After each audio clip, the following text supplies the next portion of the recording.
Hello mọi người, chào mừng mọi người đến với channel của mình. Mình là Cubon. Hôm nay mình sẽ review và đập hộp một sản phẩm, một thiết bị chống rung của hãng Zhiyun, đó là Kren 2. Được nâng cấp từ phiên bản Kren V2 dành cho các máy hạng nặng như Canon 5D Mark III, Mark IV.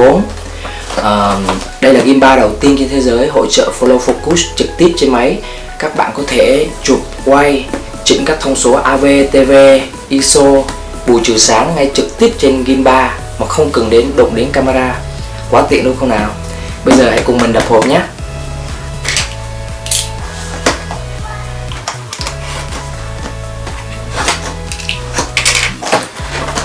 Thì chúng ta có một cái hộp rất là chắc chắn ở đây.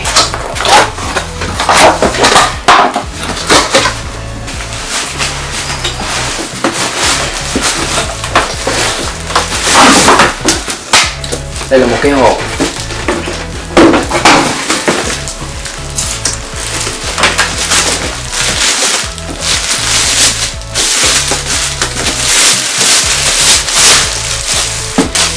Đây là cái hộp chống sốc các bạn ạ. Có thể chống cả nước nữa. Còn đây chúng ta có một quyển sách hướng dẫn sử dụng, có logo của hãng ở đây. Bây giờ hãy cùng mình xem bên trong cái hộp có gì nhá. Đầu tiên là chúng ta có một cái dây đeo vào trong cái hộp này. Chúng ta có thể dễ dàng mang theo. Và ở đây có một cái gì đây? Chắc là cái mác dán vào gimbal. Chúng ta có 3 cục pin. 3 cục pin được nâng cấp hơn phiên bản trước, có thể dùng đến 18 tiếng trong điều kiện cân bằng chuẩn. Còn đây chúng ta có một cái hộp sạc. Bây giờ bắt đầu gỡ gimbal ra. Đây là gimbal. Còn đây là có một cái hộp nhỏ có tên của hãng ở đây. Thì bên trong đựng các dây cáp, dây USB để kết nối từ camera vào gimbal. Đây, mình để qua một bên. Cái này mình rất là thích. Đây là một cái chân, cái tripod dành cho gimbal. Chúng ta có thể gắn tripod vào gimbal và để ở bất cứ nơi nào chúng ta thích.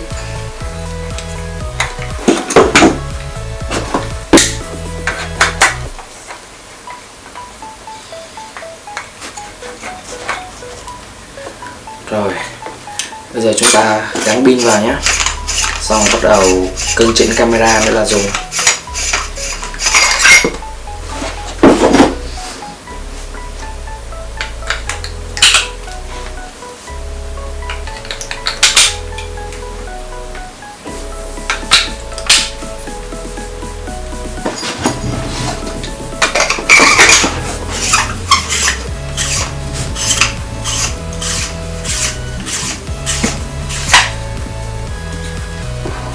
Rồi, và đây là gimbal của chúng ta.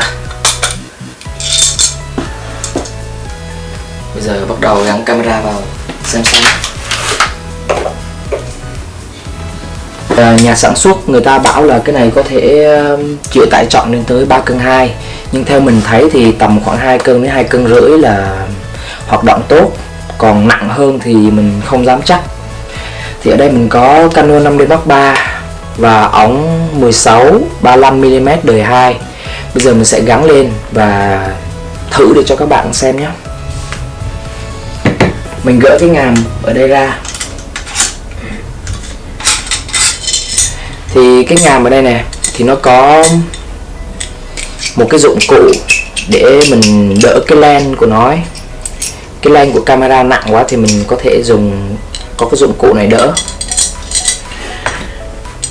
Bắt đầu gắn vào.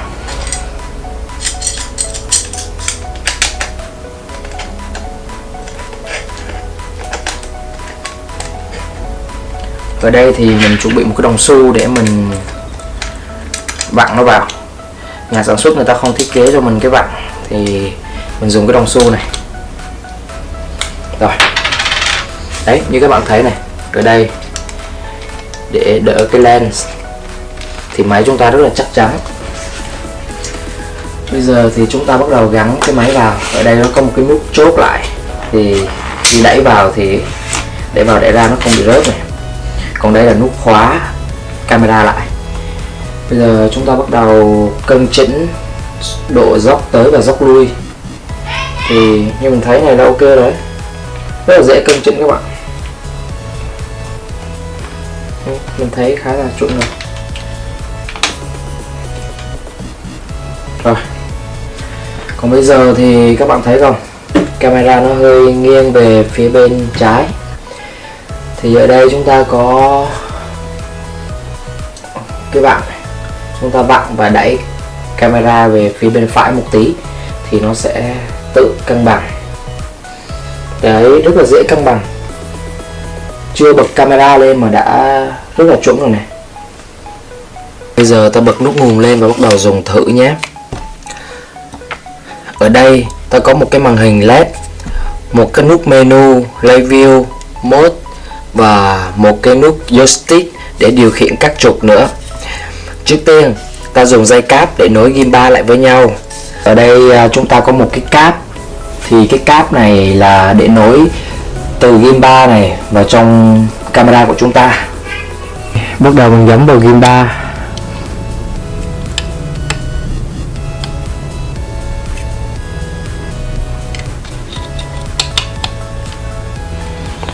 Và một dây khác thì gắn vào máy.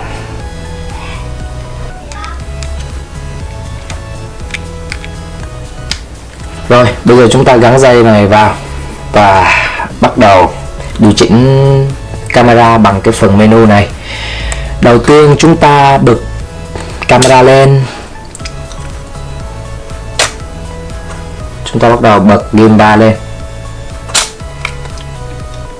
Đấy, bây giờ gimbal đã được cân bằng này. Đấy, gimbal đã được cân bằng. Sau khi kết nối, chúng ta có thể điều khiển máy ảnh, chụp, quay, điều khiển các thông số ISO, khẩu độ, tốc độ màn chụp, bù trừ sáng trực tiếp qua gimbal. Tiếp đến chúng ta bắt đầu với nút mode. Ở đây chúng ta có 4 chế độ. Khi khởi động gimbal lên, automatic gimbal sẽ ở chế độ PF, đó chính là pan follow, có nghĩa là gimbal sẽ follow theo chúng ta theo trục ngang.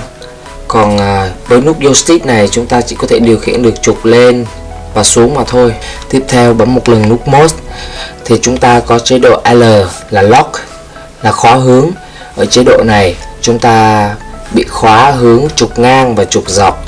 Còn nút joystick này thì chúng ta chỉ có thể điều khiển được trục nghiêng của gimbal mà thôi. Bấm 2 lần nút mode.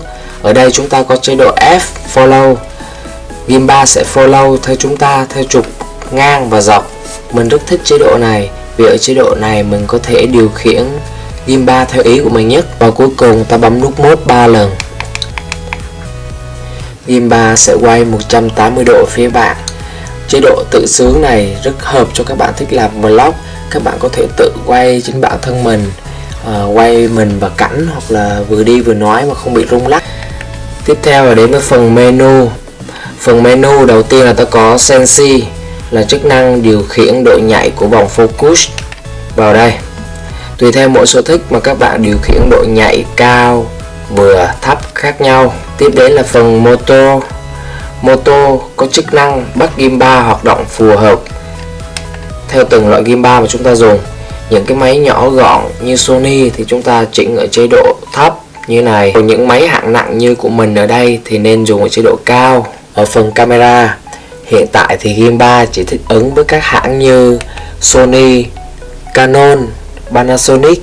Hy vọng trong tương lai thì sẽ hỗ trợ thêm nhiều loại camera hơn. Một phần nữa cũng rất quan trọng đó là Calibrat.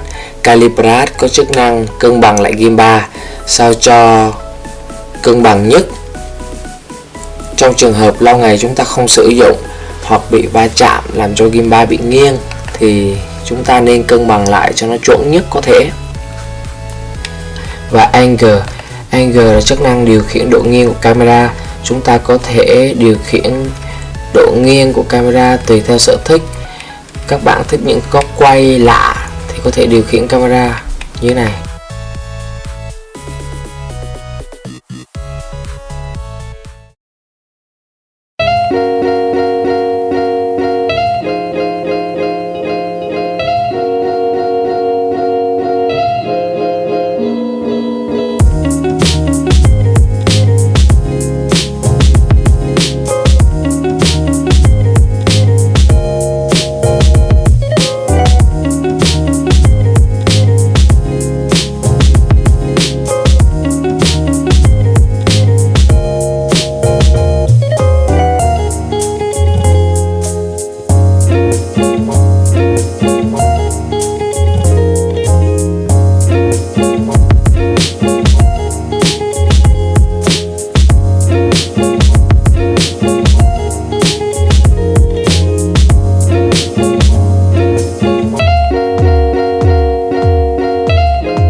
Và đây là tất cả những gì chúng ta có của Grand 2. Cảm ơn các bạn đã xem bài review của mình. Nếu có thêm ý tưởng hoặc là có gì thắc mắc, hãy để lại comment ngay bên dưới. Đừng quên like và đăng ký kênh YouTube của mình để đón xem nhiều video tiếp theo của mình nhé. Xin chào và hẹn gặp lại.